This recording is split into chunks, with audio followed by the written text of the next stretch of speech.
J'étais en train d'écrire un article de blog sur l'impact de l'intelligence artificielle dans le marketing numérique en 2025 et je voulais vous partager les grandes lignes parce que je trouve ça fascinant.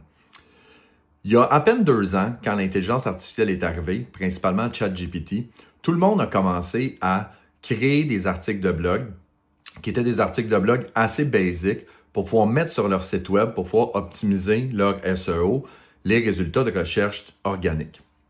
Ce qui arrive, c'est que le comportement utilisateur des gens a changé dans les dernières années, dans les derniers mois. C'est-à-dire que les gens font de moins en moins de recherches sur Google et font de plus en plus de recherches sur ChatGPT. C'est quoi l'impact que ça a? Il y en a plusieurs. Le premier, c'est tout ce qui est le référencement payant, donc le Google Ads. Les gens qui payent pour que leur résultat de recherche ou leur site web soit dans les premiers résultats sur Google. Mais là, réfléchissez un peu. Si je cherche formateur marketing numérique sur Google et je suis prêt à payer pour être dans les premiers résultats de recherche, mon affaire, ça va bien. Mais avec la nouvelle tendance, où est-ce que les gens commencent à faire des recherches sur ChatGPT, vont aller faire une recherche sur ChatGPT, peux-tu me trouver un bon formateur en marketing numérique? ChatGPT va aller chercher sur Google, va sortir tous les résultats de recherche et va me les recommander. Mais là, il n'y a plus de référencement payant. Donc, ma pub Google Ads, j'ai moins de trafic, donc j'ai moins de résultats. Fait qu'il faut qu'on repense complètement notre façon de gérer notre site web, notre marketing numérique.